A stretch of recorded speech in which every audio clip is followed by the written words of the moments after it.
Mis manos temblaban al sostener aquella caja envuelta en papel brillante. Era Navidad. El salón estaba abarrotado de parientes. Las luces del árbol parpadeaban sobre nuestras cabezas, y yo acababa de recibir el peor regalo de mi vida. Victoria, mi nuera, me había entregado un delantal de cocina delante de todos. Era un delantal barato, de esos que venden en las tiendas de todo a 100 o en un cubo de ofertas por 5 euros. La tela era áspera, de un color gris sucio, con volantes ridículos en los bordes. Todos me miraban fijamente. Algunos sonreían incómodos. Otros desviaban la mirada.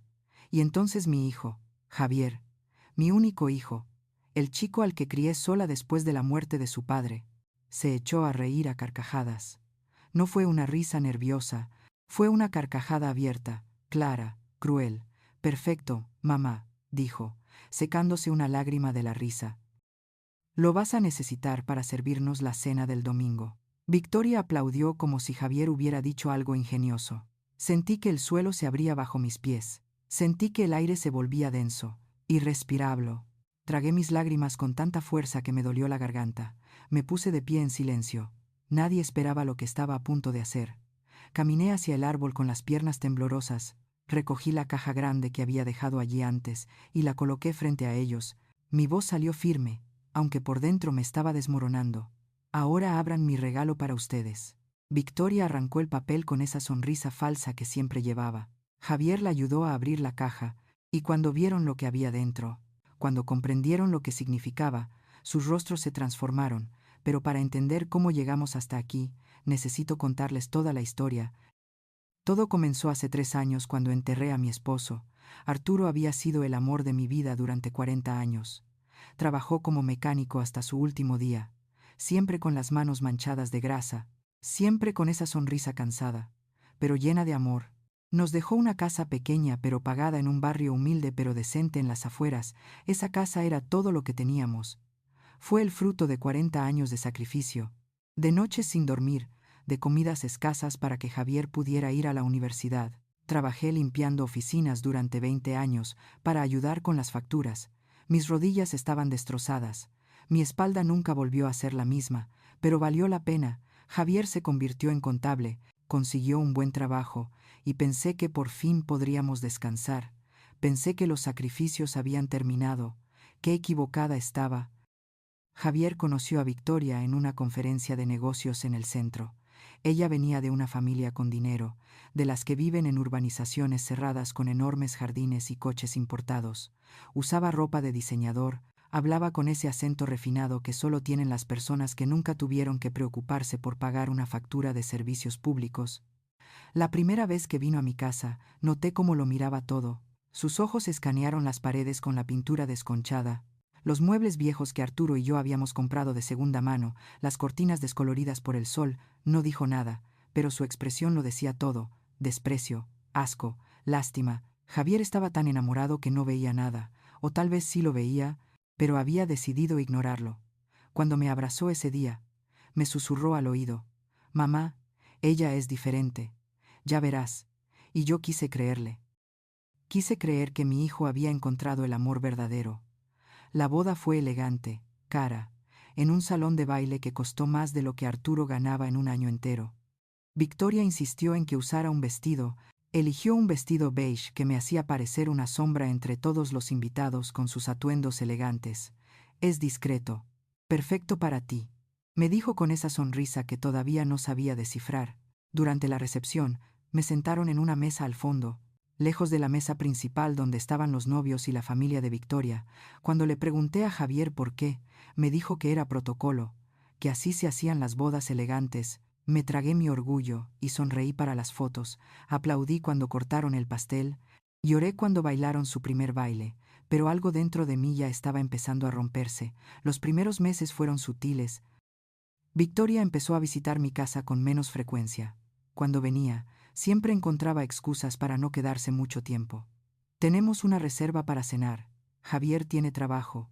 El tráfico en la autopista es terrible». Las llamadas de Javier se hicieron más cortas, más espaciadas. Cuando llamaba, Victoria contestaba y decía que Javier estaba ocupado, que me devolvería la llamada más tarde, pero las llamadas nunca llegaban. En la Navidad de ese primer año, Me regalaron una batidora genérica que costó 20 euros. Yo les había dado 2.000 euros en efectivo para que pudieran empezar su vida juntos. No dije nada. Sonreí y dije, gracias, porque eso es lo que hacen las madres, ¿verdad? Nos lo tragamos, aguantamos, perdonamos. Luego llegó el día que cambió todo. Javier apareció en mi puerta una tarde de martes sin previo aviso. Tenía ojeras, se veía cansado, nervioso. Mamá, necesito hablar contigo, dijo. Preparé café. Nos sentamos en la mesa de la cocina donde habíamos hablado tantas veces cuando él era un niño, y esperé, Victoria, y yo queremos comprar una casa más grande, comenzó sin mirarme a los ojos. Pero necesitamos dinero para el pago inicial. He estado pensando, y bueno, esta casa tiene valor, mamá. Si la vendes, podrías darnos ese dinero y venir a vivir con nosotros. Sería perfecto, estarías en una casa mejor con todas las comodidades, y nosotros tendríamos la casa que necesitamos para empezar nuestra familia. Sentí como si me hubieran echado agua helada encima. ¿Vender la casa de tu padre?, pregunté. La casa donde creciste. Javier se frotó la cara con las manos. Papá ya no está, mamá, y tú no necesitas todo este espacio. Estarías mejor con nosotros. Victoria ya tiene todo planeado. Tendrías tu propia habitación, no tendrías que preocuparte por nada. Pero algo en su voz no sonaba convincente. Algo en sus palabras sonaba ensayado, como si las hubiera repetido frente a un espejo hasta memorizarlas. Pasé 3 noches sin dormir, pensando en la propuesta de Javier. Me despertaba a las 3 de la mañana.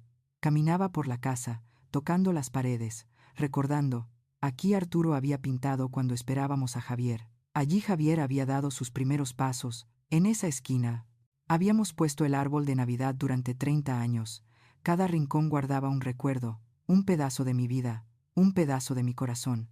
Pero Javier era mi hijo, mi único hijo, y si vender la casa significaba estar cerca de él, si significaba ayudarlo a construir su futuro, tal vez el sacrificio valía la pena, tal vez esta era mi última oportunidad de ser útil, de mostrarle que una madre siempre está ahí.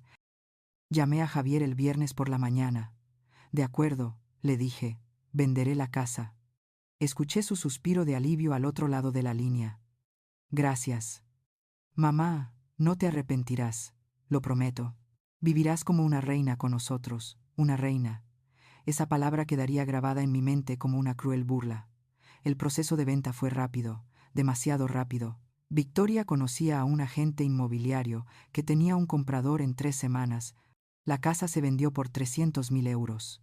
No era una fortuna en el mercado actual, pero era todo lo que Arturo y yo habíamos construido.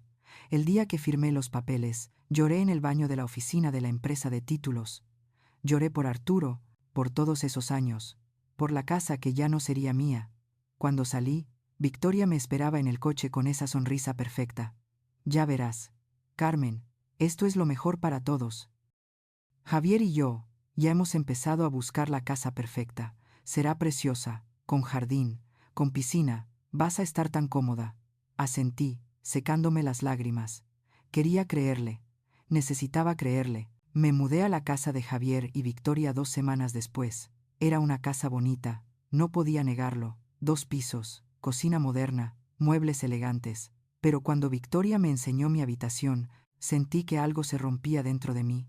Era una habitación pequeña al fondo de la casa, al lado del cuarto de la lavandería, una cama individual sencilla, un armario diminuto, una ventana que daba al callejón. Es temporal, explicó Victoria, hasta que encontremos la casa nueva. Allí tendrás una habitación preciosa con baño privado y todo. Javier estaba de pie detrás de ella, en silencio, mirando al suelo. Quise preguntarle por qué no decía nada, por qué permitía esto, pero me tragué las palabras. Coloqué mis pocas pertenencias en esa habitación que olía a detergente y cerré la puerta. La primera semana fue extraña, pero tolerable. Intenté ser útil, hacer el desayuno, limpiar un poco. Victoria siempre me lo agradecía, con esa sonrisa que nunca le llegaba a los ojos. Qué dulce, Carmen, pero no tienes que hacer nada, descansa. Sin embargo, la segunda semana, todo cambió. Victoria empezó a dejarme listas en la cocina. Cosas que hacer hoy, decía el papel. Haz la colada, plancha las camisas de Javier, limpia los baños, prepara la cena. Al principio, pensé que era temporal, que quizás ella estaba ocupada con el trabajo, pero las listas se hicieron más largas, más exigentes. Lava las ventanas, limpia el horno, quita el polvo de todos los muebles. Tenía 66 años, me dolían las rodillas, mi espalda protestaba con cada movimiento. Pero lo hice. Lo hice porque pensé que era mi forma de pagar por estar allí, porque pensé que de esta manera estaba ayudando a mi hijo. Un día, Victoria invitó a sus amigas a tomar el té.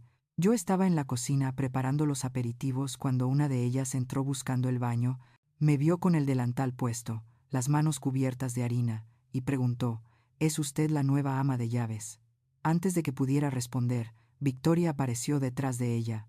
Oh, no. Es la madre de Javier. Vive con nosotros y le encanta cocinar, ¿verdad, Carmen?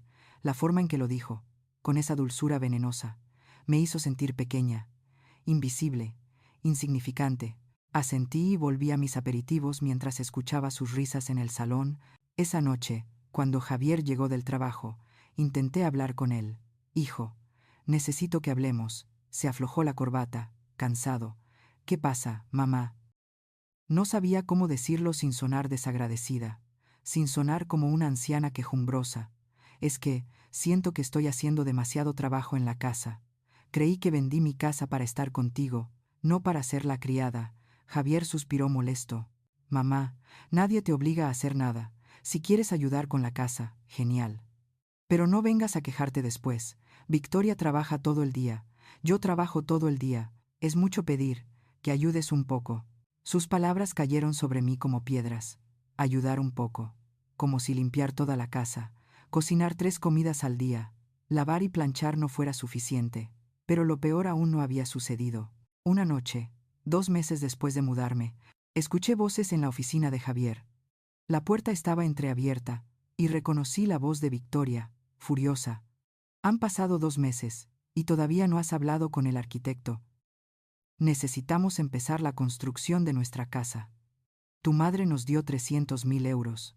Javier, es más que suficiente para el pago inicial. Mi corazón se detuvo. 300.000 euros. Yo le había dado todo el dinero a Javier el día después de que se finalizara la venta. Me dijo que lo pondría en una cuenta especial, que lo invertiría sabiamente para la casa nueva. Me acerqué a la puerta, conteniendo la respiración. Javier respondió con voz cansada: Victoria, ya te dije que el dinero está invertido. Necesita tiempo para crecer. Ella soltó una risa sarcástica. ¿Invertido en qué? Porque, que yo sepa, no hemos visto ni un solo céntimo de beneficio. Y mientras tanto, tu madre está aquí viviendo gratis, comiendo nuestra comida, usando nuestros servicios, es lo mínimo que puede hacer. Ayudar con las tareas de la casa. Sentí que el mundo se detenía. Viviendo gratis. Como si mis 300.000 euros no significaran nada, como si 40 años de sacrificio fueran invisibles. Esa noche, no pude dormir. Miré el techo de esa habitación pequeña y fría, preguntándome en qué momento había perdido a mi hijo. ¿En qué momento? Javier, el niño que lloraba en mis brazos cuando tenía pesadillas, se había convertido en este hombre que permitía que su esposa me tratara como basura. Al día siguiente, Victoria me entregó otra lista. Esta vez, era más larga que nunca. Y al final, había una nota. Por favor, cuando termines con esto, sirve la cena a las 8 en punto. Javier y yo tenemos invitados importantes. No firmó con su nombre. No puso un por favor genuino. Era una orden, directa y clara. Tomé la lista con manos temblorosas y fui a la cocina, mientras pelaba patatas, mientras cortaba verduras, mientras mis lágrimas caían sobre la tabla de cortar. Supe que algo tenía que cambiar. No podía seguir viviendo así. No podía seguir siendo invisible en la vida de mi propio hijo. Los invitados llegaron a las 8 en punto. Eran compañeros de Victoria, gente elegante con ropa cara y perfumes que dejaban un rastro intenso por toda la casa. Había pasado 4 horas cocinando, preparando un menú que Victoria me había dictado esa mañana: aperitivo de gambas, ensalada gourmet, pollo relleno con salsa de vino y postre de chocolate. Me dolían los pies, mis manos olían a ajo y cebolla, pero todo estaba listo. Puse la mesa con la vajilla fina que Victoria guardaba para ocasiones especiales. Doblé las servilletas como ella me había enseñado. Encendí las velas. Cuando terminé, me retiré a la cocina, esperando que me llamaran para servir, y me llamaron una y otra vez. Carmen, más agua. Carmen, la salsa está fría. Carmen, necesitamos pan.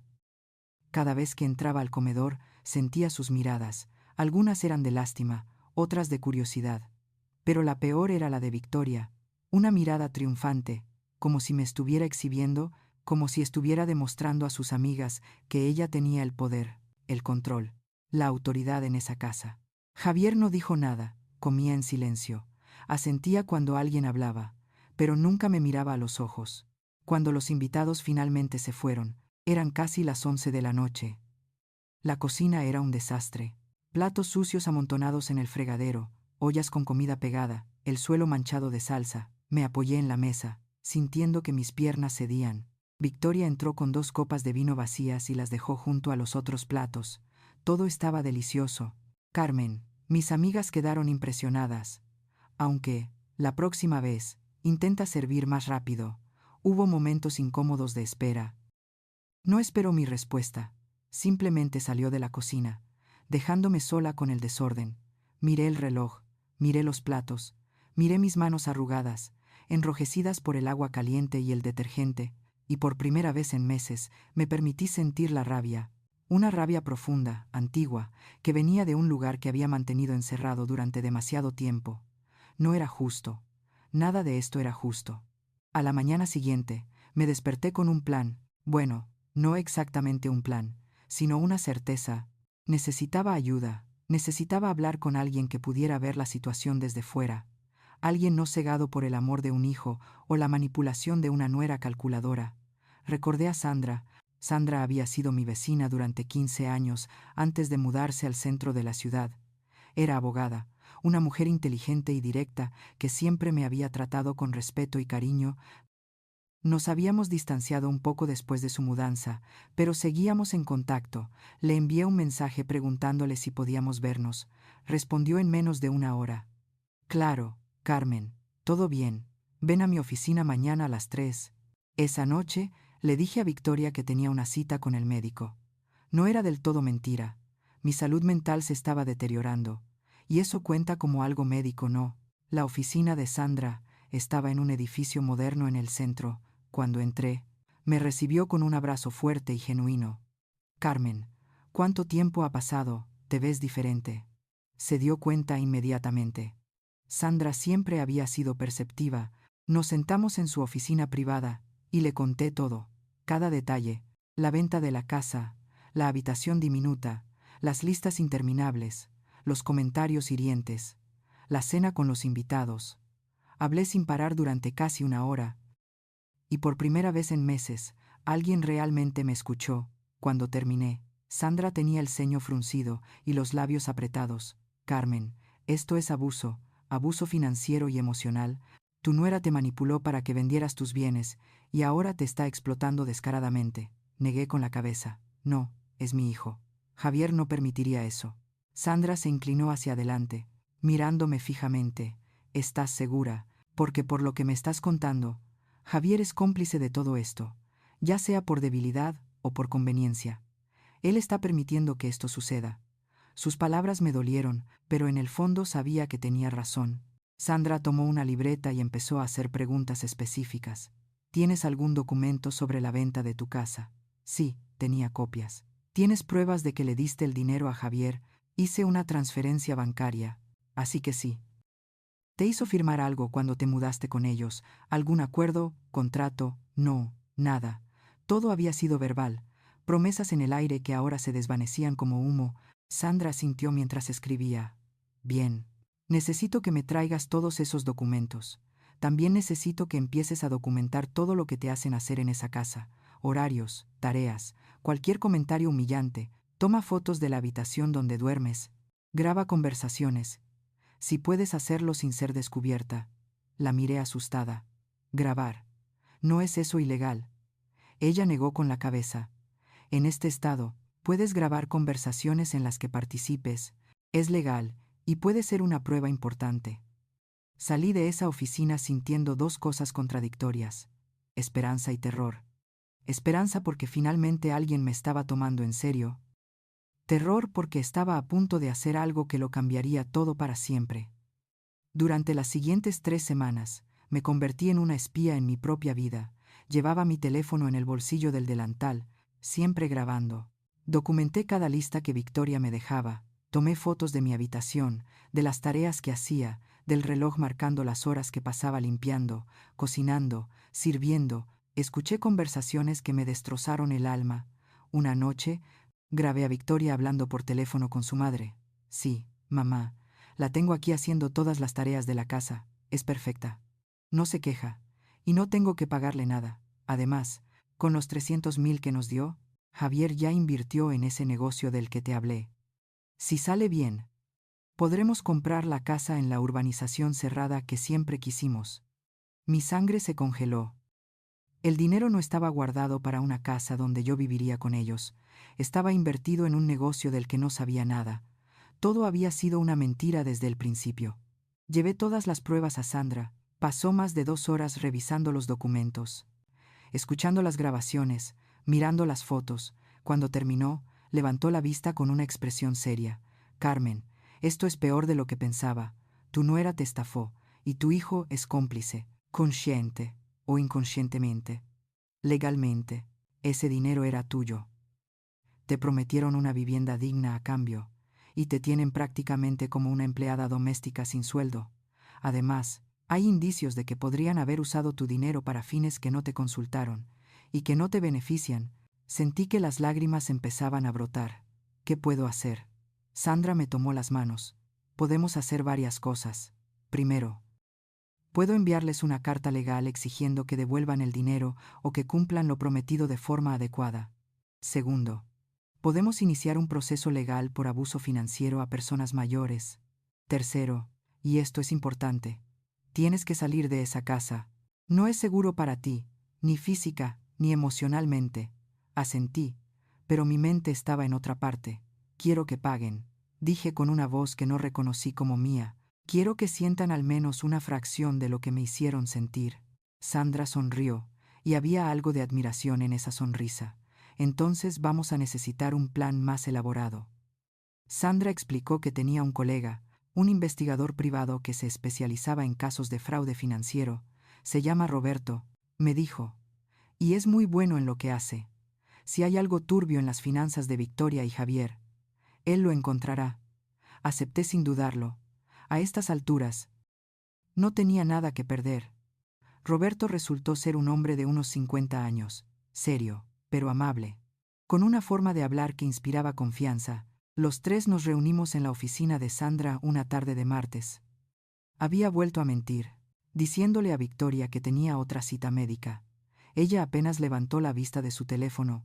Cuando se lo dije, bien, pero no olvides que necesito que prepares una cena especial mañana. Javier trae a su jefe, por supuesto, porque eso era lo único que importaba. Sus cenas, sus impresiones, su vida perfecta construida sobre mis ruinas. Roberto tomó notas mientras yo repetía toda la historia de nuevo. Le di los datos bancarios, las fechas, las cantidades. Le conté la promesa de la casa nueva, la habitación diminuta, todo. Cuando terminé, cerró su libreta y me miró. En serio, señora Carmen, voy a serle honesto. Este tipo de casos son más comunes de lo que la gente piensa. Hijos que manipulan a sus padres mayores para obtener propiedades o dinero, prometiendo cuidados que nunca llegan. La buena noticia es que tiene documentación. La mala noticia es que su hijo está involucrado, y eso siempre complica las cosas emocionalmente. Tragué saliva. Solo quiero recuperar mi dignidad. Y si es posible mi dinero. Roberto asintió. Voy a investigar las finanzas de su nuera y su hijo a fondo. Si ese dinero fue usado fraudulentamente, lo vamos a descubrir. Necesito que me dé unos días. Le di toda la información que tenía y salí de esa reunión sintiendo algo que no había sentido en meses. Poder. Un pequeño poder. Frágil como una llama al viento, pero poder al fin y al cabo. Mientras tanto, la vida en la casa se volvió cada vez más insoportable. Victoria había empezado a invitar a sus amigas con más frecuencia, y siempre era lo mismo. Yo cocinaba, servía, limpiaba, mientras ellas reían y charlaban sobre sus vidas perfectas. Una tarde, Una de sus amigas comentó: Victoria, qué suerte tienes de tener ayuda en casa. Yo pago 800 euros al mes por mi empleada de limpieza. Y ni siquiera cocina tan bien. Victoria se rió. Bueno, digamos que tengo un arreglo muy conveniente. Todos se rieron. Yo estaba de pie junto a la mesa con una bandeja de galletas, sintiéndome como un mueble más, invisible, pero útil. Cuando se fueron, me senté en la cocina y lloré con la cara entre las manos. ¿Cómo había llegado hasta aquí? ¿Cómo había permitido que mi vida se convirtiera en esto? Una semana después, Roberto me llamó. Su voz sonaba extraña, como si hubiera descubierto algo que ni siquiera él esperaba. Señora Carmen, necesito que venga a la oficina de Sandra mañana. Es urgente. Mi corazón latía tan rápido que pensé que se me saldría del pecho. Al día siguiente, cuando entré en la oficina, Roberto tenía varios documentos esparcidos sobre la mesa. Sandra estaba a su lado con una expresión tensa. Siéntate, Carmen, dijo Sandra. Me senté. Preparándome para lo peor, Roberto comenzó a hablar. He investigado las finanzas de Victoria y Javier. Y lo que encontré es inquietante. Abrió una carpeta y me mostró varios papeles. Su dinero, los 300.000 euros de la venta de su casa, fue transferido a una cuenta a nombre de Victoria. Javier firmó la autorización, pero la cuenta es solo suya. De esos 300.000, Victoria transfirió 250.000 a una inversión en un negocio inmobiliario. Hasta ahí podría ser legítimo. Pero aquí viene lo interesante. Roberto deslizó otro documento hacia mí. Encontré que Victoria tiene un historial, antes de casarse con Javier. Estuvo comprometida con otro hombre. También convenció a la madre de ese hombre para que vendiera su propiedad para invertir juntas. La señora nunca vio su dinero de vuelta.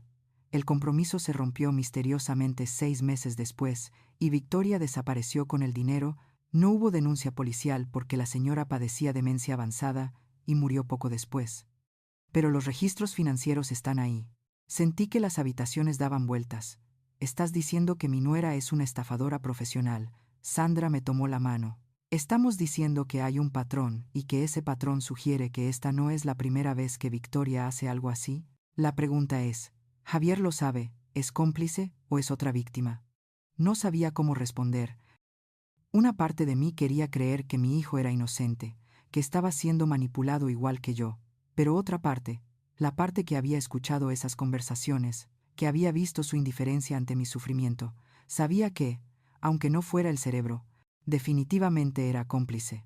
Roberto continuó. Hay más.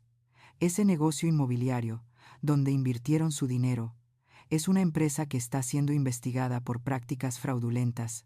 Prometen rendimientos del 20% en 6 meses, algo que es prácticamente imposible en el mercado actual. Hay al menos 15 personas que han presentado quejas diciendo que no pueden recuperar su dinero. Es muy probable que sea un esquema Ponzi. Cerré los ojos sintiendo que todo se desmoronaba. Mi dinero, el fruto de 40 años de trabajo honesto, se perdió en una estafa, y mi hijo, mi propio hijo, había permitido que esto sucediera. ¿Qué puedo hacer?, pregunté con voz temblorosa. Sandra se aclaró la garganta.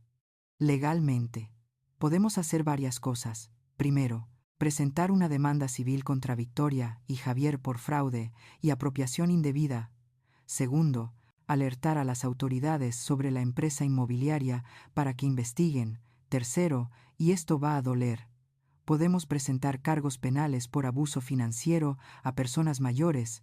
En este estado, eso puede llevar a prisión.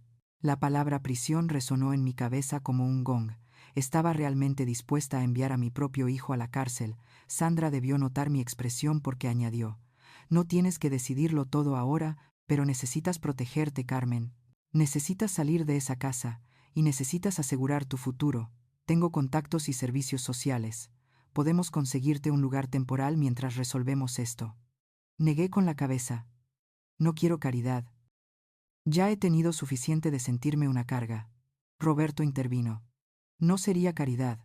Sería un refugio temporal mientras recuperas lo que es tuyo. Lo pensé un momento. Aquello parecía eterno. Finalmente, asentí. De acuerdo. Pero antes de irme, quiero que lo sepan. Quiero que entiendan lo que hicieron. Sandra y Roberto intercambiaron miradas. ¿Qué tienes en mente?, preguntó Sandra. Una idea había comenzado a formarse en mi cabeza, oscura y perfecta. Se acerca la Navidad, dije lentamente. Victoria siempre organiza una gran cena de Navidad. Invita a toda su familia y amigos. Es su momento para brillar, para presumir de su vida perfecta. Hice una pausa, sintiendo algo nuevo crecer dentro de mí. Determinación, justicia, rabia controlada. Quiero desenmascararla allí, delante de todos. Quiero que su mundo perfecto se desmorone de la misma manera que ella desmoronó el mío. Sandra sonrió, y había algo salvaje en esa sonrisa. Eso se puede hacer, pero tenemos que planificarlo bien, y necesitamos que estés preparada para las consecuencias. Una vez que abramos esa caja, no hay vuelta atrás. Miré mis manos. Esas manos que habían trabajado durante décadas, que habían criado a un hijo, que habían cocinado miles de comidas, que habían limpiado casas ajenas para dar una vida mejor a mi familia, esas manos que ahora temblaban no por miedo sino por anticipación. No quiero volver atrás, dije con una firmeza que me sorprendió a mí misma. Quiero justicia, y la quiero delante de todos. Los días siguientes fueron los más difíciles de mi vida. Tenía que seguir actuando como si nada pasara, seguir limpiando, cocinando, sirviendo, mientras por dentro ardía con una mezcla de rabia y determinación. Cada vez que Victoria me dejaba una lista de tareas, sonreía y asentía. Cada vez que Javier llegaba a casa del trabajo, y ni siquiera me preguntaba cómo estaba, me tragaba el dolor y seguía adelante. Pero ahora era diferente. Ahora tenía un propósito, ahora sabía que cada humillación, cada comentario hiriente, cada momento de invisibilidad, tenía una fecha de caducidad. Y esa fecha era Navidad. Sandra y Roberto trabajaron incansablemente durante esas semanas. Roberto terminó su investigación y reunió todas las pruebas posibles, transferencias bancarias, correos electrónicos entre Victoria y sus socios en el negocio fraudulento, testimonios de otras víctimas, el historial completo de Victoria con su ex prometido y su madre. Era abrumador. Sandra, por su parte, preparó todos los documentos legales, demandas civiles, informes para las autoridades, incluso una orden de protección para mí en caso de que las cosas se pusieran violentas. No podemos predecir cómo va a reaccionar Victoria cuando la confrontemos, me advirtió Sandra. La gente así, cuando se siente acorralada, puede volverse impredecible. Asentí, pero en ese momento, nada me asustaba más que seguir viviendo en esa mentira. Victoria anunció la cena de Navidad con 3 semanas de antelación. Como siempre, sería un gran evento. Su familia, algunos amigos selectos, colegas importantes. Este año será especial, me dijo con esa sonrisa falsa. Así que necesito que todo sea perfecto, Carmen. Vamos a tener más de 20 personas.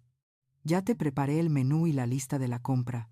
Me entregó varios papeles llenos de instrucciones detalladas: pollo asado, pavo relleno, 3 tipos de ensaladas, aperitivos variados, postres elaborados. Era trabajo para 3 personas, pero esperaba que yo lo hiciera sola. Claro, dije dócilmente. Todo estará perfecto. Y lo estaría, pero no de la forma que ella esperaba. Sandra me ayudó a conseguir un pequeño apartamento a través de un programa de vivienda para personas mayores. Era modesto, un estudio en un edificio limpio y seguro, pero era mío. Firmé el contrato de alquiler una semana antes de Navidad, y empecé a trasladar mis pocas pertenencias en secreto. Cada vez que Victoria y Javier salían, no tenía mucho, apenas ropa y algunos objetos personales, pero cada caja que sacaba de esa casa se sentía como recuperar un pedazo de mi alma. El apartamento tenía lo básico: una cama, una pequeña cocina, un baño, pero tenía algo que la habitación de la casa de Javier nunca tuvo: dignidad. Era pequeño, sí, pero era un espacio donde no tenía que servir a nadie, donde podía cerrar la puerta y simplemente ser yo. Roberto me visitó 2 días antes de Navidad con noticias importantes. Señora Carmen, tengo información que necesita escuchar. Nos sentamos en mi nuevo apartamento, en esa pequeña mesa que había comprado de segunda mano. La empresa donde Victoria invirtió su dinero colapsó oficialmente ayer. Las autoridades arrestaron a los propietarios por fraude. Hay más de 100 víctimas, y el monto total estafado supera los 3 millones de euros. Sentí que mi sangre se congelaba. Entonces mi dinero está perdido. Roberto negó con la cabeza. No necesariamente. Cuando hay casos como este, el gobierno a veces recupera activos y los distribuye entre las víctimas. Puede llevar años, pero hay esperanza. Además, Victoria y Javier pueden ser considerados cómplices si las autoridades determinan que sabían que era fraudulento. Eso los haría legalmente responsables ante usted. Me froté la cara con las manos. ¿Y crees que ellos sabían? Roberto sacó más documentos. Encontré correos electrónicos entre Victoria y uno de los estafadores. En ellos, discuten cómo el negocio es arriesgado pero lucrativo y cómo la gente mayor es más fácil de convencer. Ella sabía exactamente lo que estaba haciendo. La rabia que sentí en ese momento era diferente a todo lo anterior. No era la rabia caliente e impulsiva que surge y se apaga, era algo frío, calculado, implacable. Mi nuera no solo me había robado mi dinero, me había visto como una presa fácil, como una anciana estúpida que podía ser manipulada y desechada. Y Javier, mi hijo, había permitido todo esto, ya sea por debilidad, codicia o indiferencia, había elegido a Victoria por encima de mí. Esa verdad dolía más que todo el dinero perdido. Quiero que pague, dije con voz firme. Quiero que ella y todos sus amigos elegantes sepan exactamente quién es. Roberto asintió. El plan sigue en pie. Entonces la cena de Navidad será su momento. Sandra ya preparó copias de todos los documentos. Vamos a ponerlos en cajas de regalo como habíamos hablado. Se enterarán delante de todos. No terminó la frase, pero no hacía falta. Ambos sabíamos lo que iba a pasar. Llegó la Nochebuena. Me levanté temprano en mi nuevo apartamento. Me vestí con ropa sencilla pero digna y regresé a la casa de Javier por última vez. Victoria estaba histérica, corriendo de un lado a otro, dando órdenes. Carmen, gracias a Dios que llegaste. Tenemos 1000 cosas que hacer. La gente llega a las 7 y nada está listo. Asentí sumisamente. No te preocupes, Victoria, todo estará perfecto. Y lo decía en serio. Pasé el día cocinando. El olor a especias y carne asada llenaba la casa. La mesa lucía hermosa, decorada con velas y flores que Victoria había comprado. Todo estaba impecable, tal como ella lo había exigido, pero en el coche aparcado a 2 calles de distancia, Sandra esperaba con las cajas especiales, las cajas que lo cambiarían todo. Los invitados comenzaron a llegar a las 7, la familia de Victoria, elegante y estirada como siempre. Algunos amigos de Javier del trabajo, un par de vecinos importantes, todos vestidos con ropa cara, todos sonriendo. Esas sonrisas perfectas de personas que nunca han tenido que preocuparse por el dinero. Serví los aperitivos, llené las copas de vino, recogí los platos vacíos, invisible como siempre. Escuché sus conversaciones superficiales, sus risas falsas, sus comentarios sobre lo hermosa que se veía la casa, lo deliciosa que estaba la comida. Nadie preguntó quién había cocinado, nadie preguntó quién había limpiado durante horas para que todo brillara. Fui un fantasma que servía y desaparecía. Después de la cena, Victoria anunció que era hora de intercambiar regalos. Todos se trasladaron al salón donde el árbol de Navidad brillaba con luces y adornos caros. Había una montaña de regalos debajo, todos envueltos en papel elegante. Victoria empezó a distribuirlos, leyendo los nombres en voz alta, disfrutando del espectáculo. Y luego llegó mi turno. Me llamó al centro de la habitación como si fuera parte del entretenimiento. Carmen, esto es para ti. Me entregó una pequeña caja envuelta en papel plateado. Todos estaban mirando. Abrí el regalo lentamente, sintiendo sus ojos sobre mí. Era un delantal de cocina barato, de los que venden en el supermercado por 3 euros. La tela era áspera, de un color gris sucio, con volantes ridículos en los bordes. Escuché algunos murmullos incómodos entre los invitados. Victoria sonreía, esperando mi reacción de gratitud sumisa como siempre. Pero entonces Javier habló. Mi hijo, mi único hijo, estalló en carcajadas, una risa fuerte y cruel que cortó el aire como un cuchillo. Perfecto, mamá, dijo, secándose una lágrima de la risa. Lo vas a necesitar para servirnos la cena del domingo.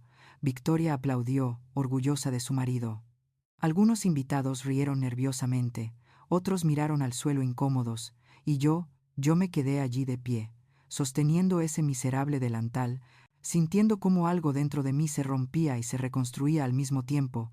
Tragué las lágrimas con tanta fuerza que me dolió la garganta. Las lágrimas querían salir, pero me negué a darles esa satisfacción.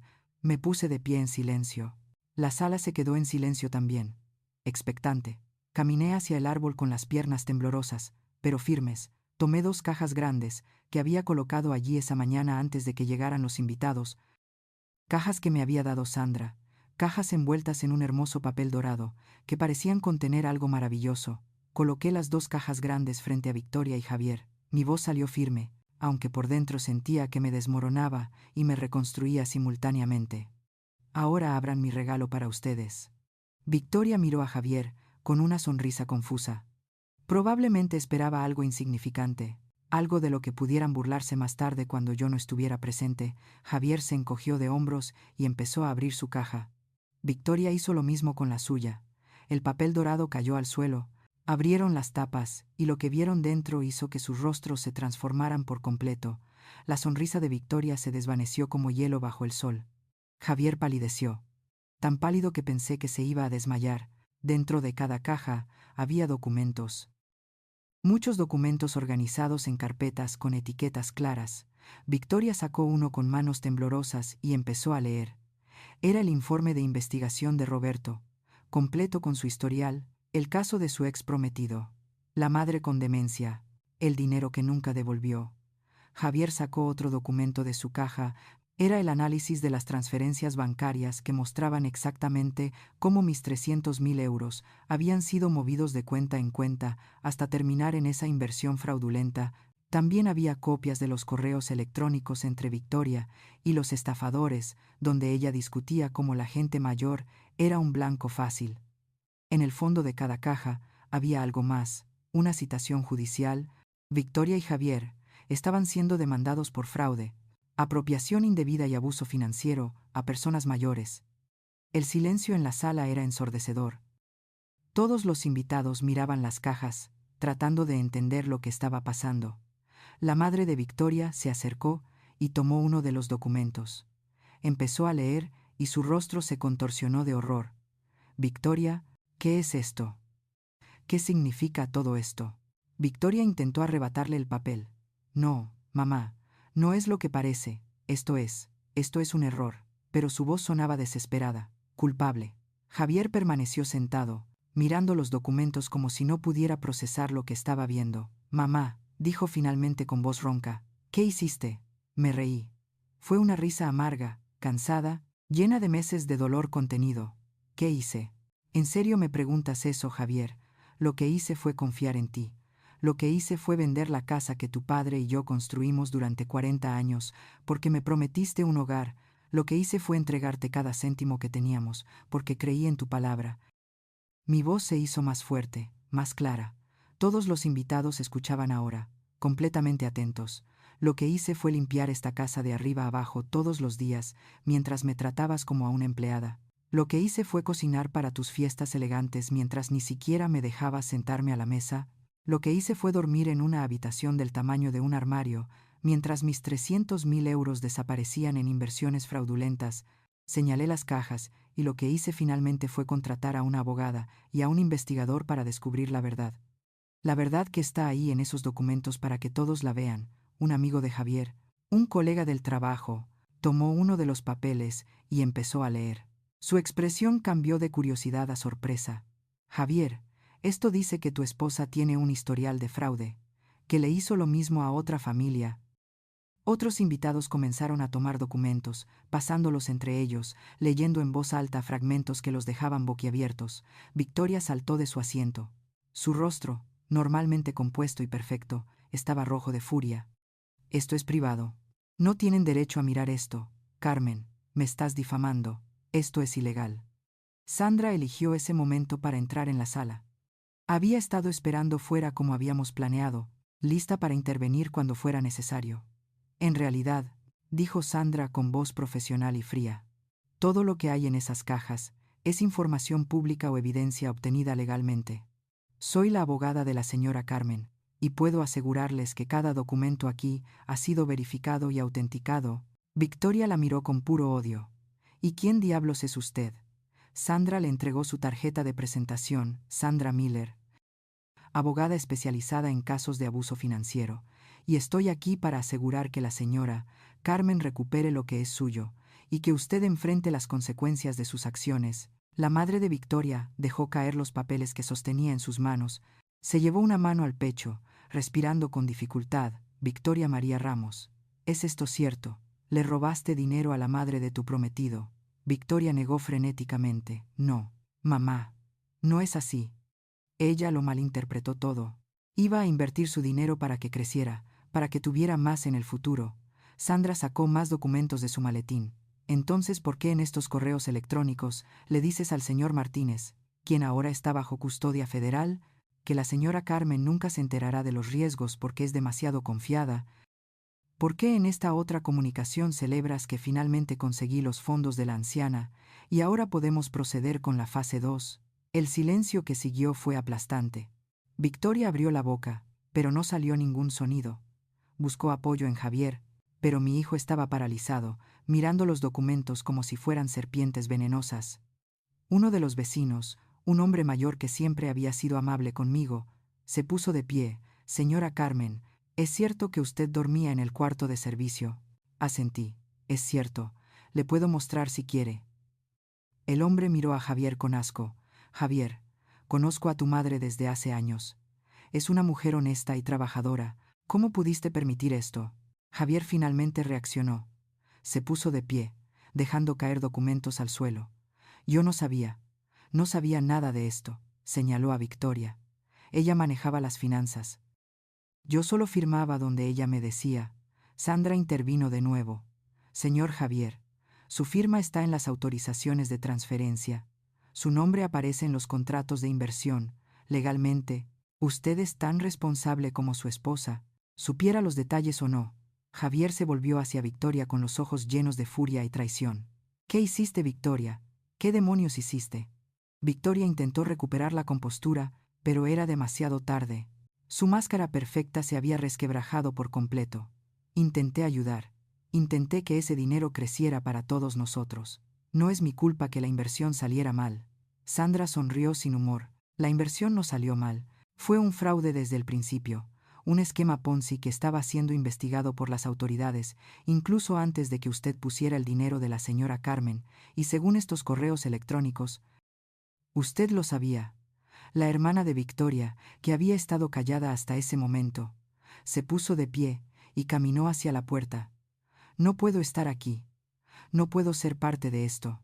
Otros invitados comenzaron a hacer lo mismo, murmurando disculpas, evitando mirar a Victoria y Javier.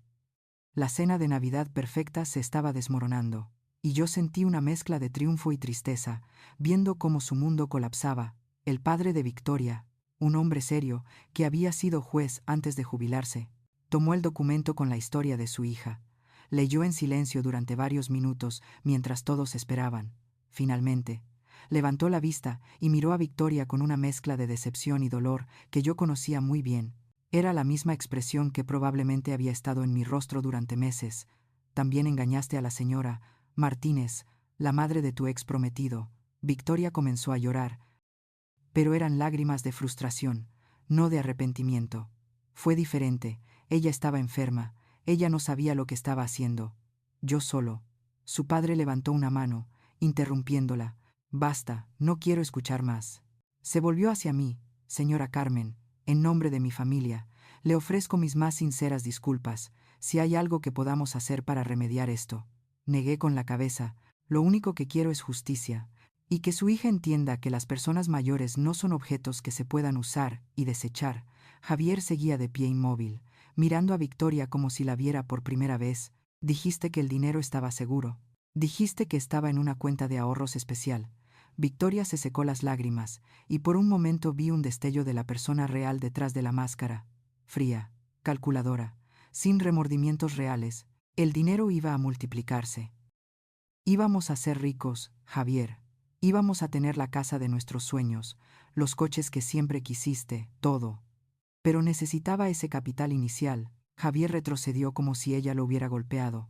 Usaste a mi madre, me usaste a mí. Victoria no respondió, y ese silencio fue más revelador que cualquier confesión. Miré a mi hijo, a ese hombre que había sido mi bebé, mi niño, mi razón de vivir durante tantos años, y vi algo que nunca pensé que vería. Lo vi darse cuenta de que había fallado, de que había elegido mal, de que había permitido que su madre fuera humillada y explotada porque era más fácil que enfrentar la verdad. La sala se había vaciado casi por completo. Solo quedábamos el padre y la madre de Victoria, Sandra, Javier, Victoria y yo. El árbol de Navidad seguía parpadeando con sus luces alegres, completamente ajeno al desastre humano que se desarrollaba bajo sus ramas. Los platos de comida se enfriaban en el comedor, olvidados.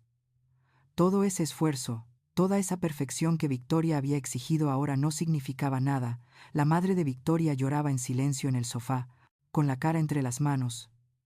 Su padre permanecía de pie, rígido con esa expresión de juez que probablemente había perfeccionado durante décadas en los tribunales.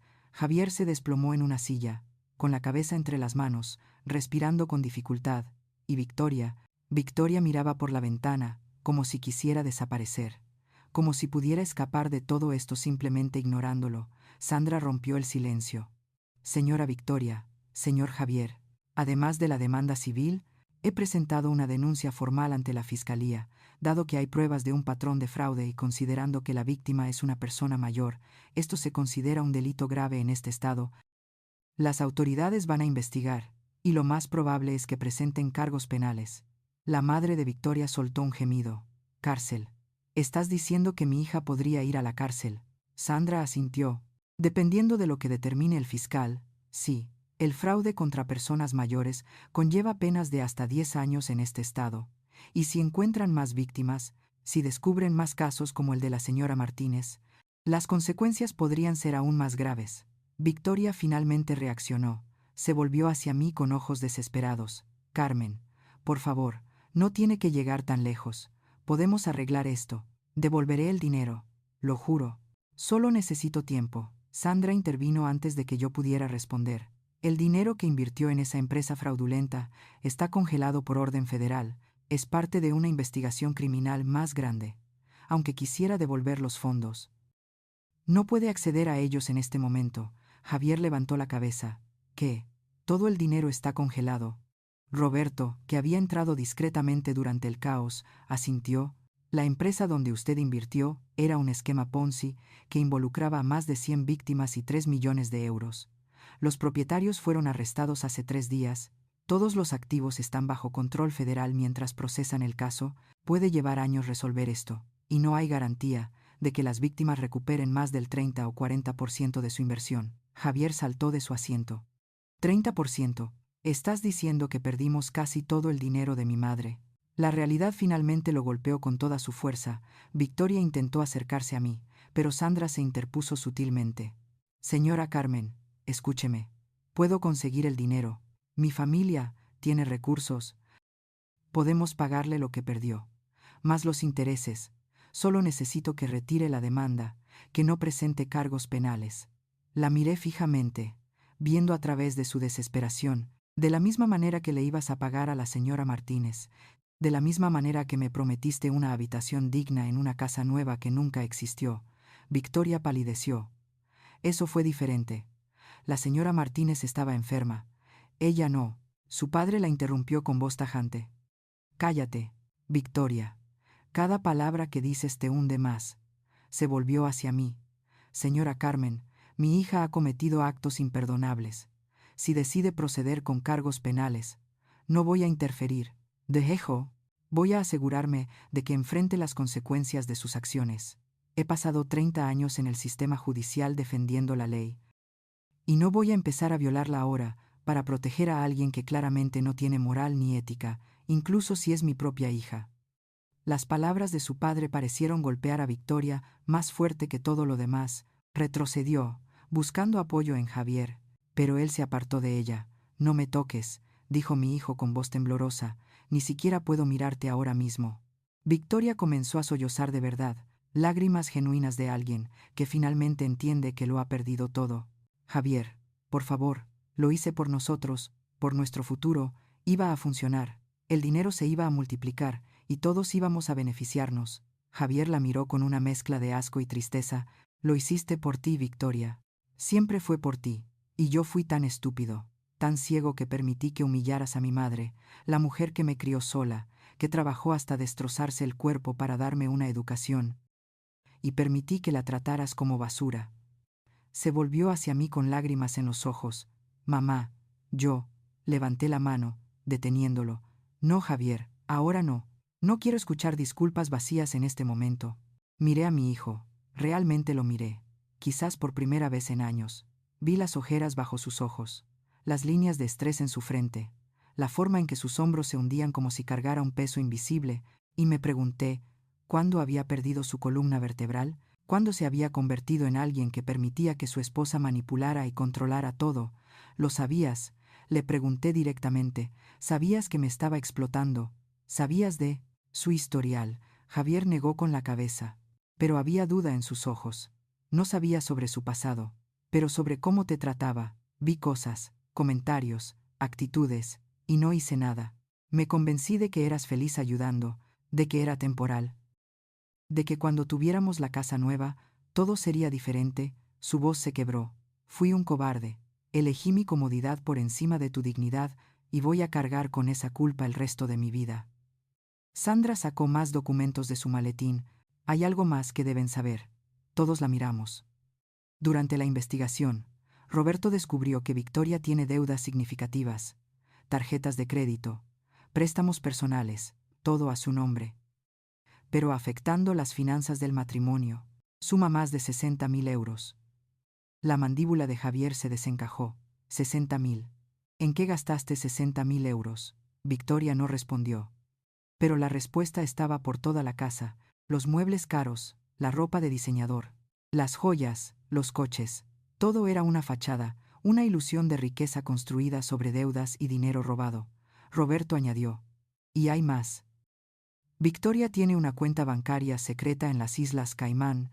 Logré rastrear una transferencia de 30.000 euros que salió de los fondos de la señora Carmen y fue directamente a esa cuenta antes de que el resto se invirtiera en la empresa fraudulenta. El silencio que siguió fue absoluto. Incluso la madre de Victoria dejó de llorar, mirando a su hija con total incredulidad. Javier se levantó lentamente. Caminó hacia Victoria y habló con una calma aterradora. 30.000 euros en una cuenta secreta. Una cuenta de la que yo no sabía. Una cuenta que probablemente ibas a usar para desaparecer si todo salía mal. ¿Verdad? Victoria retrocedió. No, no es así. Ese dinero era para emergencias, para protegernos. Sí, la interrumpió Javier. Protegernos o protegerte a ti misma, mientras me dejas a mí enfrentar las consecuencias legales. La miró como si fuera una extraña. ¿Alguna vez me amaste? ¿O siempre fui solo otro tonto, con recursos que podías explotar? Victoria no respondió. Y esa falta de respuesta fue toda la respuesta que Javier necesitaba. Se volvió hacia Sandra. ¿Qué tengo que hacer para ayudar a mi madre? ¿Qué tengo que hacer para arreglar al menos una fracción de este desastre? Sandra lo miró con cautelosa aprobación. Primero, cooperar completamente con las autoridades. Segundo, testificar contra Victoria si es necesario. Tercero, hacer todo lo posible para recuperar esos 30.000 euros de la cuenta offshore. El padre de Victoria se puso de pie.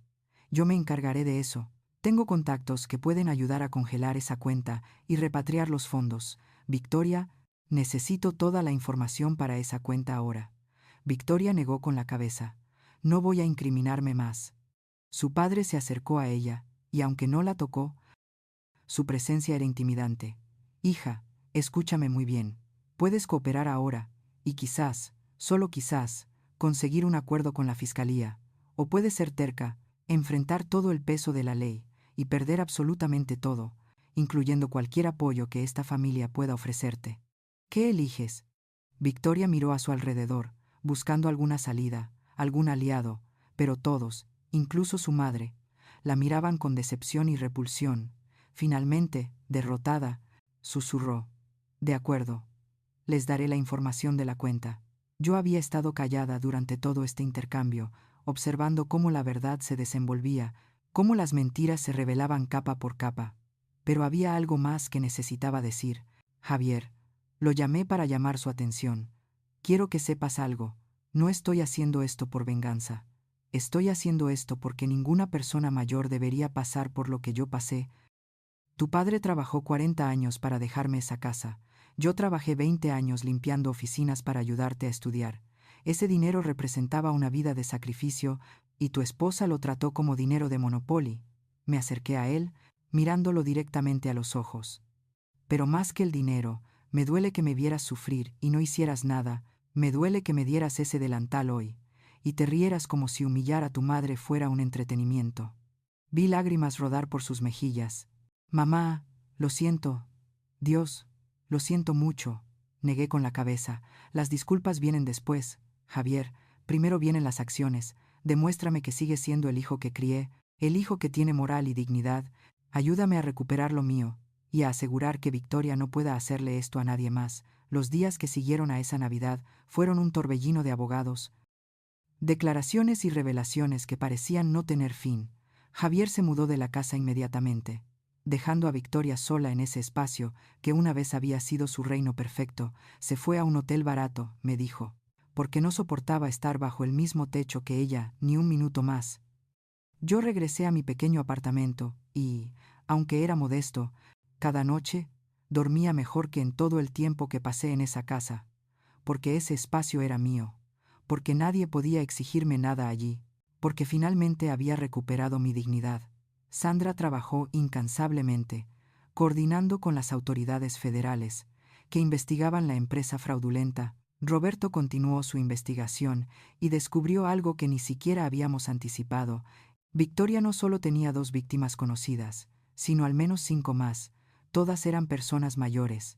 Todas habían confiado en ella de alguna manera, ya fuera como nuera, como amiga de la familia o como asesora financiera no oficial. Una de esas víctimas era un hombre de 74 años llamado Paco, que había conocido a Victoria en un evento benéfico hacía 3 años. Ella lo había convencido de invertir sus ahorros de jubilación en un negocio de importación que, por supuesto, nunca existió. Paco perdió 45.000 euros y casi pierde su casa cuando no pudo pagar la hipoteca. Nunca lo denunció, porque Victoria le dijo que si hablaba, lo demandaría por difamación y lo perdería todo. Otra víctima era una viuda llamada Antonia que había sido compañera de trabajo de la madre de Victoria hacía años. Victoria le pidió dinero prestado supuestamente para pagar una emergencia médica de su padre, 20.000 euros, que nunca devolvió. Cuando Antonia le pidió el dinero, Victoria la bloqueó en todas partes y desapareció de su vida. Roberto encontró a estas personas una por una, documentó sus casos, grabó sus testimonios. Cada historia era un reflejo de la mía, un patrón de manipulación, promesas vacías y explotación calculada. La fiscalía estaba construyendo un caso sólido. No era solo mi palabra contra la de Victoria, era un patrón documentado de comportamiento criminal que abarcaba años. El fiscal asignado al caso, un hombre joven pero competente, llamado José Luis, me visitó en mi apartamento una tarde. Señora Carmen, quiero que sepa que vamos a procesar este caso con todo el rigor de la ley. Lo que hizo la señora Victoria no solo es moralmente reprobable, es penalmente punible. Tenemos pruebas suficientes para presentar cargos por fraude, robo, apropiación indebida y conspiración. Me senté frente a él, procesando sus palabras. ¿Qué significa eso en términos reales? José Luis abrió su portafolio. Significa que si es encontrada culpable de todos los cargos, Victoria podría enfrentar entre 15 y 25 años de prisión, y considerando que hay múltiples víctimas y un patrón establecido, el juez probablemente no será indulgente. 25 años. Esa cifra resonó en mi cabeza. Victoria tenía 35 años. Podría salir de la cárcel como una anciana, si es que alguna vez salía. Una parte de mí sintió algo parecido a la satisfacción, pero otra parte, la parte que todavía era madre, y entendía el dolor de perder a alguien, sintió una profunda tristeza, no por Victoria, sino por sus padres, especialmente por su madre, que parecía haber envejecido 10 años en cuestión de días. La había visto en una de las audiencias preliminares, sentada al fondo de la sala, llorando en silencio mientras su hija era procesada. Después de esa audiencia, la madre de Victoria me buscó en el pasillo. Se veía destrozada, con ojeras profundas y manos temblorosas. Señora Carmen, yo no sé qué decir. No tengo palabras para expresar cuánto lo siento. La miré, viendo mi propio dolor reflejado en sus ojos. Usted no tiene la culpa de lo que hizo su hija. Ella negó con la cabeza, quizás no directamente, pero hicimos algo mal al criarla. Fallamos en algún lugar como padres, para que ella se convirtiera en esto. Suspiró profundamente. Mi esposo y yo hemos hablado. Vamos a vender nuestra casa de la playa. una propiedad que teníamos como inversión. Queremos ayudar a compensar a las víctimas de Victoria, incluyéndola a usted. Sus palabras me sorprendieron. Ustedes no tienen que hacer eso. Ella me tomó las manos. Sí, tenemos que hacerlo. No por obligación legal, sino por obligación moral. Victoria usó los valores que le enseñamos, la educación que le dimos, las conexiones que le proporcionamos para destruir vidas. Como sus padres, sentimos que tenemos la responsabilidad de reparar al menos una pequeña parte del daño. Sentí lágrimas en mis ojos. Gracias. Fue todo lo que pude decir. 2 semanas después, los padres de Victoria, de hecho, vendieron su propiedad. Del dinero obtenido, me dieron 310.000 euros, 10.000 más de lo que yo había perdido inicialmente. También compensaron parcialmente a las otras víctimas según sus pérdidas. No fue suficiente para cubrir todo el daño, pero fue un gesto que significó más de lo que probablemente entendieron. Me demostró que todavía había gente decente en el mundo, gente que asumía su responsabilidad, incluso cuando no era legalmente necesario. Mientras tanto, Javier se había convertido en un hombre diferente. Colaboró completamente con las autoridades, proporcionando acceso a todas las cuentas bancarias conjuntas, todos los documentos, todos los correos electrónicos. Testificó ante el gran jurado, contándoles cómo Victoria lo había manipulado, cómo ella había manejado todas las finanzas sin darle detalles, cómo él había firmado documentos sin leer porque confiaba en ella. Su testimonio fue crucial. Estableció que él había sido en muchos sentidos otra víctima de Victoria.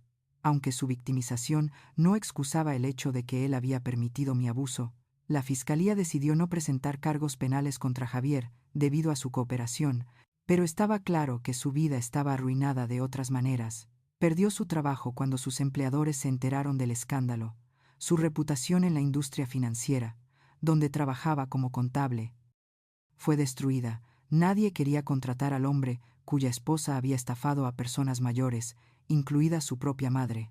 Una tarde, Javier apareció en mi apartamento sin previo aviso. Se veía fatal, con la ropa arrugada y una barba de varios días. Mamá, ¿puedo pasar?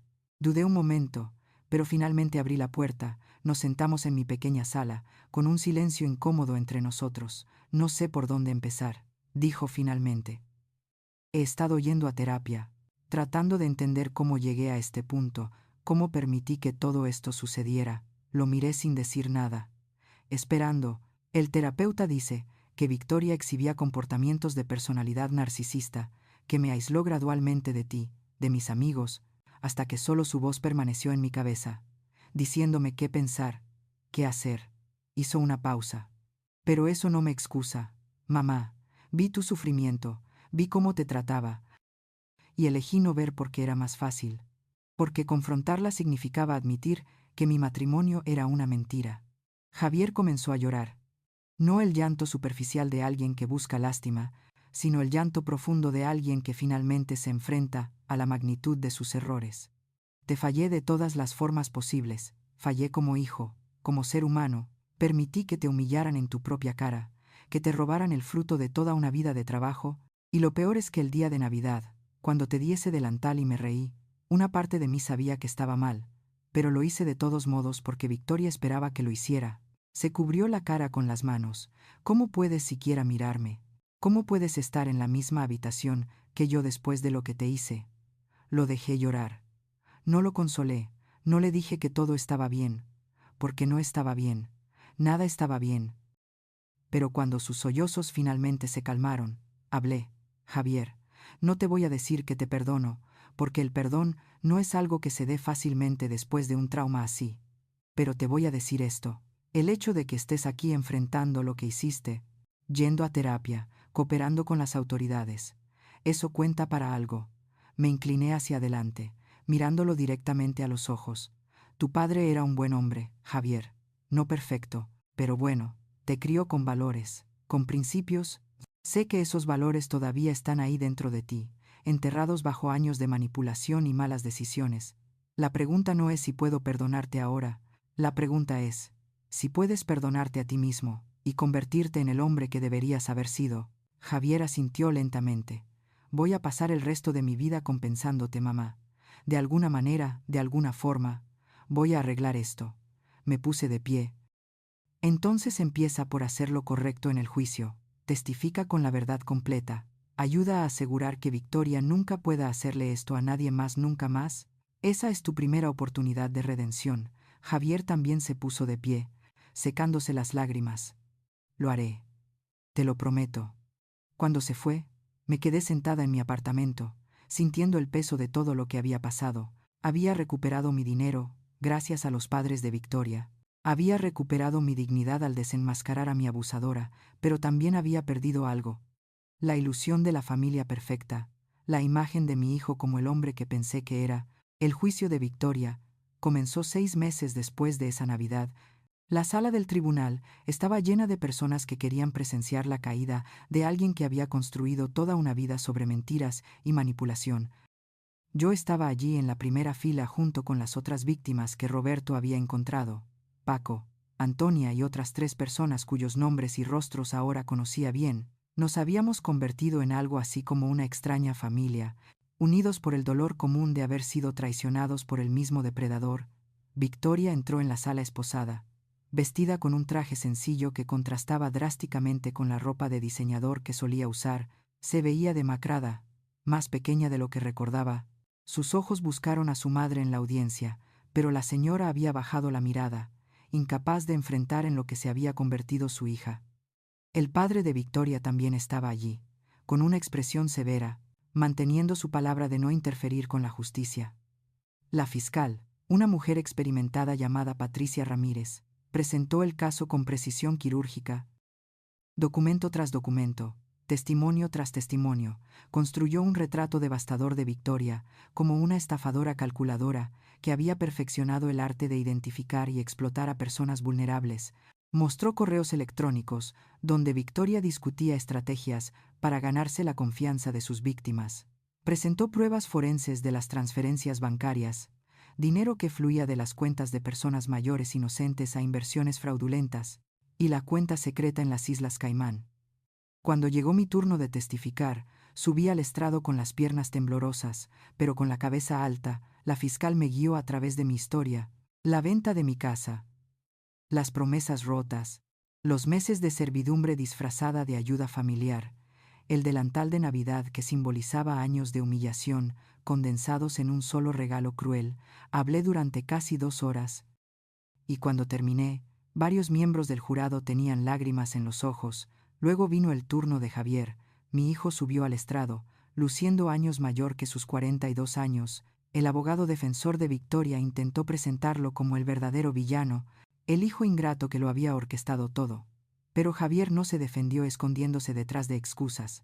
Admitió su complicidad, su cobardía, su elección consciente de ignorar mi sufrimiento, porque enfrentar la verdad era demasiado incómodo. Amé a Victoria, dijo con voz quebrada, o al menos amé la idea de ella, y ese amor me cegó hasta el punto de traicionar a la persona que más me amaba en este mundo, mi madre. Miró directamente a Victoria cuando habló. Pero ahora veo quién eres realmente. No la mujer hermosa y sofisticada que pensé haber conocido. Veo a una depredadora que identificó mis inseguridades, mi deseo de pertenecer a un mundo más elegante, y lo usó para manipularme.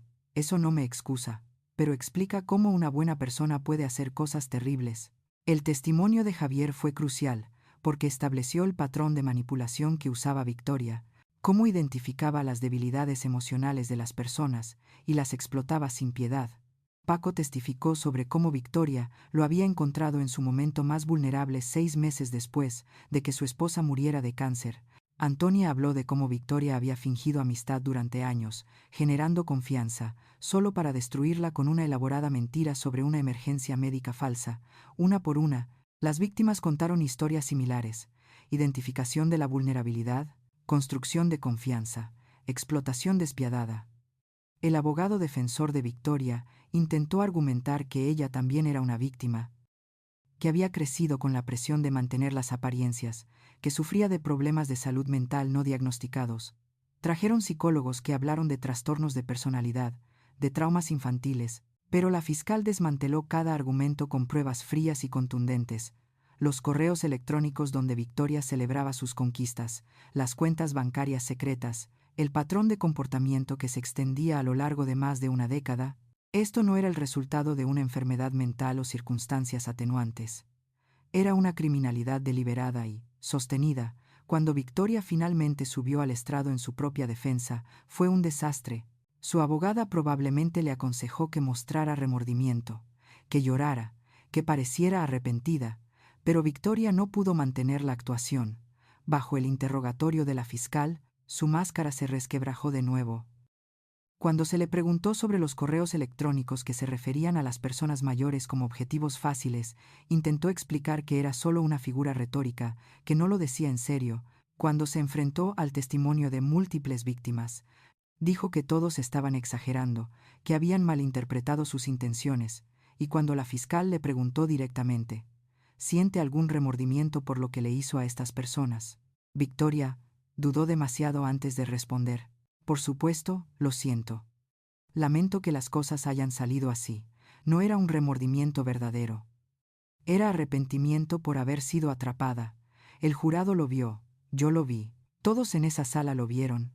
Las deliberaciones duraron solo 6 horas. Cuando el jurado regresó, el presidente se puso de pie y leyó el veredicto, culpable de todos los cargos: fraude, apropiación indebida, conspiración, robo agravado, abuso financiero a personas mayores. Culpable, culpable, culpable. Victoria se desplomó en su silla. Su madre sollozó ruidosamente. Su padre permaneció inmóvil, con el rostro impasible, y yo sentí algo que no esperaba. No triunfo ni alegría vengativa, sino un profundo alivio. Alivio porque finalmente había justicia. Alivio porque Victoria no podría hacerle esto a nadie más. Alivio porque mi historia y las historias de todas sus víctimas habían sido escuchadas y validadas. La sentencia llegó 2 semanas después. La jueza, una mujer mayor de unos 60 años, que me recordaba a algunas de las mujeres con las que había trabajado limpiando oficinas, miró a Victoria con una mezcla de desprecio y tristeza. Señora Victoria Ramos, usted ha sido declarada culpable de crímenes que van más allá del simple robo. Usted identificó sistemáticamente a personas en sus momentos más vulnerables, personas mayores que merecían respeto y cuidado, y las explotó sin piedad. Usó su inteligencia, su encanto y su posición social para destruir vidas. La jueza continuó: he leído todos los testimonios, he visto todas las pruebas, y lo que más me inquieta no es solo lo que hizo, sino la completa falta de remordimiento genuino. Incluso ahora, en su testimonio, intentó justificar sus acciones, culpar a otros, minimizar el daño que causó. Eso me dice que si la dejaran en libertad hoy, haría exactamente lo mismo de nuevo. Hizo una pausa, dejando que sus palabras resonaran en la sala en silencio. Por lo tanto, teniendo en cuenta la gravedad de los crímenes, el número de víctimas, el patrón extendido de comportamiento criminal y su falta de remordimiento, la condeno a 22 años de prisión sin posibilidad de libertad condicional durante los primeros 10 años. El martillo cayó. 22 años. Victoria tenía 35 años. Saldría, si salía con buena conducta, a los 57. Toda su juventud, toda su vida adulta productiva pasada entre rejas, la vi ser escoltada fuera de la sala. Y en ese momento final, nuestras miradas se encontraron. Ya no había arrogancia en sus ojos, ni esa superioridad que siempre había proyectado. Solo había derrota y la lenta comprensión de que había destruido su propia vida junto con las de sus víctimas. Después del juicio, las otras víctimas y yo nos reunimos fuera del juzgado. Paco me abrazó, este hombre de 74 años, que había perdido sus ahorros, pero recuperado su voz. Gracias, señora Carmen. Sin su valor para denunciar esto, ninguno de nosotros habría obtenido justicia. Antonia me tomó de la mano. Nos diste esperanza de que todavía hay consecuencias para las malas personas. Sonreí, sintiendo que el peso de los últimos meses finalmente se levantaba de mis hombros. No fui solo yo. Fuimos todos juntos, y gente buena como Sandra y Roberto, que creyeron en nosotros. Javier apareció entonces, manteniendo su distancia, inseguro de si tenía derecho a acercarse. Lo miré durante un largo momento. Todavía estaba enojada con él. Probablemente lo estaría durante mucho tiempo, pero también vi algo nuevo en sus ojos. Humildad genuina, vergüenza real, y quizás, solo quizás, el comienzo de la redención. Le indiqué que se acercara. Cuando llegó a mi lado, le dije en voz baja: Esto no significa que todo esté perdonado, pero significa que estoy dispuesta a darte la oportunidad de demostrar quién eres realmente. Los meses siguientes fueron de reconstrucción. Con el dinero que los padres de Victoria me devolvieron, más una compensación adicional del Programa Estatal de Compensación a Víctimas, tuve suficiente no solo para vivir cómodamente, sino para ayudar a algunas de las otras víctimas que no habían tenido tanta suerte. Paco pudo salvar su casa. Antonia pudo pagar un tratamiento médico que había estado posponiendo. Usé parte del dinero para establecer un pequeño fondo trabajando con Sandra para ayudar a otras personas mayores que enfrentaban abuso financiero, pero sin recursos para contratar abogados. Javier finalmente encontró un trabajo modesto como contable en una pequeña firma dispuesta a darle una segunda oportunidad. Se divorció de Victoria, un proceso sorprendentemente simple. Dado que ella estaba en prisión y tenía problemas mucho más grandes de los que preocuparse, empezó a visitarme una vez a la semana, no para pedir perdón constantemente, sino simplemente para estar presente, ayudar con reparaciones en mi apartamento, o simplemente compartir un café en silencio. Lentamente, muy lentamente, comenzamos a reconstruir algo que quizás algún día podría parecerse a una relación madre. Un año después del juicio, de nuevo en Navidad, organicé una pequeña cena en mi apartamento, invité a Paco, Antonia, las otras víctimas, Sandra y Roberto, e incluso a Javier. Mi pequeño espacio estaba lleno de gente, risas, historias compartidas. Preparé comida sencilla, pero hecha con amor. No los menús elaborados que Victoria me obligaba a hacer, sino los platos reconfortantes que disfrutaba cocinando. Mientras todos comían y charlaban, me quedé un momento en mi pequeña cocina, mirando a esta familia improvisada que el trauma nos había regalado, y me di cuenta de algo importante. Victoria me había quitado mi casa, mi dinero, casi me quitó mi dignidad, pero no pudo quitar lo que realmente importaba. No pudo quitar mi fuerza, mi capacidad de luchar, mi negativa a ser invisible, y definitivamente no pudo quitar la lección más importante que ahora quería compartir con el mundo. Sandra me convenció de contar mi historia públicamente. Hicimos entrevistas con medios locales, hablamos en centros para personas mayores, trabajamos con organizaciones que luchan contra el abuso a personas mayores. Y cada vez que contaba mi historia, veía reconocimiento en los ojos de alguien en la audiencia, alguien que pasaba por algo similar, alguien que pensaba que estaba solo, alguien que necesitaba escuchar que está bien defenderse, que está bien decir no, que está bien exigir respeto sin importar la edad. Mi mensaje era simple pero poderoso. Nunca permitas que el amor, el miedo o la manipulación te hagan olvidar tu valor. Eres digno de respeto, tus sacrificios significan algo. Y si alguien, incluso la familia, te trata como menos que humano, tienes derecho a defenderte. Tienes derecho a buscar justicia. Nunca es demasiado tarde para recuperar tu dignidad. Y cada vez que daba este mensaje, pensaba en ese feo delantal gris, en la cruel risa de mi hijo, en ese momento de Navidad en que todo cambió. Pensé en cómo, un solo momento de valentía, un solo acto de negarse a ser invisible, había transformado no solo mi vida, sino la vida de muchas otras personas. Esa Navidad, cuando me dieron ese delantal, pensaron que me estaban poniendo en mi lugar. Lo que no sabían es que me estaban dando exactamente la motivación que necesitaba para encontrar mi verdadero lugar, de pie, con dignidad, exigiendo justicia, y al final, ese fue el mejor regalo que pude haber dado.